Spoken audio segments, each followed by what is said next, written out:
అవుతుంది sir sir కులం చిచ్చుకు కారణం ఎవరు అలసత్వంతోనే అనదు కందుకూరు అంశం అన్నది చంద్రబాబు నాయుడు గారి వరకు వెళ్ళింది ఇష్యూ వెళ్ళింది ఎప్పుడు వెళ్ళింది మీరు నేను మళ్ళాంటి వాళ్ళం చర్చించిన తర్వాత 15 రోజుల తర్వాత దసరాలో మొదలైనది దీపావళికి ఎండ్ అయింది సార్ ఘోరన్ వర్మ నేను ఉదయం వింటున్నాను హోంమంత్రి అనిత గారు కూడా వెళ్ళినవి అవన్నీ చూపిస్తున్నారు ఇది ఇందాక నేను చెప్పినట్టే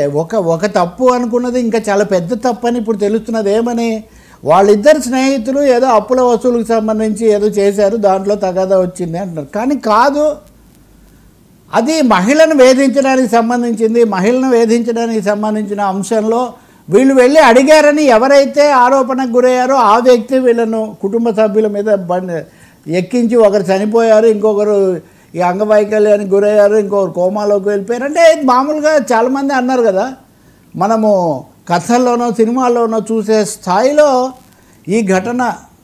జరిగిందంటే దీన్ని ఎలా అర్థం చేసుకోవాలి పైగా దీన్ని మీడియాలోనో లేకపోతే కొంతమంది కాపు పెద్దలో లేకపోతే ఇంకొకరో మాట్లాడితే తప్ప ఈ సమస్య ఎందుకు రాలేదు ముందుకు అన్నది చాలా ఆందోళన కలిగిస్తుంది హోంమంత్రి గారు వెళ్ళారు మంచిది కానీ ఇంత ఆలస్యం లేదు రెండో సమస్య అసలు చర్చ పక్కదో పట్టింది కదా మహిళలకు సంబంధించింది ఆ తర్వాత అది ఎంతసేపటికి వాళ్ళదేంటి వీళ్ళదేంటి కుల సమస్య రాజకీయ సమస్య జనసేన తెలుగుదేశం సమస్య ఇలా మారింది కానీ అసలు ఒక వ్యక్తి వెహికల్ ఎక్కించి ఇద్దరు ప్రాణాల్లో తీయటమో లేకపోతే అంగవైకల్యానికి గురి చేయటమో ఇటువంటి పరిస్థితి ఎందుకు వచ్చింది దీని మీద ఎవరూ చర్చించకుండా ఏ కులాల సమస్య లేకుండా అధికార యంత్రాంగం పోలీసులు ఎందుకు రంగంలోకి దిగలేదు ఇప్పుడు చంద్రబాబు నాయుడు గారు చాలాసార్లు హెచ్చరికలు చేశారు కదా నా దగ్గర ఇది కుదరదు ప్రతి ఒక్కరి నేను కత్తిరిస్తాను ఎక్కడ వాళ్ళు ఇట్లాంటి హెచ్చరికలు చేశారే ఇలాంటి పరిణామాలు ఎందుకు వస్తున్నాయి వచ్చిన వాటిని అదుపు చేయనందుకు ఆత్మవిమర్శ తప్పు జరగకుండా ఎలా అనే జాగ్రత్తలు తీసుకుంటున్నారా లేదా అనేక ఘటనలు ఇదేమి ఒక ఐసోలేటెడ్ ఈవెంట్ సింగిల్ ఈవెంట్ కూడా కాదు ఇది వాళ్ళని ఎన్నికల్లో బలపరిచిన వాళ్ళు కూడా మీ చర్చల్లో వచ్చి చాలా తీవ్రంగా ఆవేదనగా ఆగ్రహంగా మాట్లాడడం ఒక 15 రోజులు పట్టాలా అసలు ఒక అంశం పైగా మీరు ఇంకోటి కూడా గుర్తుపెట్టుకోవాలి ఈ లోపల మాట్లాడిన మనలాంటి వాళ్ళని అనేక అభాండాలు తిట్లు చేసిన పరిస్థితి కూడా ఇక్కడ ఒకటి ఉంది కాబట్టి ఇప్పుడు వాళ్ళు వెళ్ళి చంద్రబాబు నాయుడు గారితో కూడా మాట్లాడిచ్చారు అలాగే హోంమంత్రి కూడా చర్యలు తీసుకుంటా ఉన్నారు కానీ వాళ్ళు కూడా ఇవన్నీ చెప్తూనే స్ట్రెస్ ఎక్కడ పెడుతున్నారు దీనికి కులం ఆపాదిస్తున్నారు కులం ఆపాదించే పరిస్థితి తీసుకొచ్చిందే మీరు దీన్ని శాంతి భద్రతల సమస్యగా పౌర జీవనానికి సంబంధించిన మహిళల భద్రతకు సంబంధించిన సమస్యగా మొదటి 2-3 రోజుల్లోనే మీరు పరిష్కారం చేసి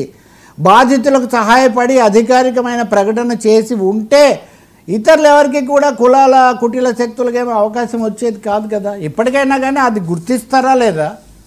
ప్రత్యర్థులకు సమాధానం ఇవ్వడం అనేది ఎంతసేపటి తప్ప ప్రజల పట్ల బాధ్యత ప్రత్యర్థుల పట్ల ఇదేమనాలి ఎదుర్కోవటం ఇవి రెండు అంశాలని తెలుగుదేశం పార్టీ గుర్తించాల్సిన అవసరం ఉంది మూడవది గత 5 ఏళ్లలో ఎలా అయితే వీళ్ళు ప్రతిపక్షంలో ఉండి చేశారో ఇప్పుడు కూడా ప్రతిపక్షాలు ఉంటాయి కదా ఇప్పుడు వాళ్ళు అవన్నీ మామూలుగా ఉంటాయి మేము వచ్చే వరకు మీరు ఆగాలంటే ఎందుకు ఆగుతారు కాబట్టి నేను అనుకుంటాను కులం చిచ్చు రావడానికి ఒక ప్రధాన కారణం ప్రభుత్వం యొక్క అధినేతల అధికారుల అలసత్వం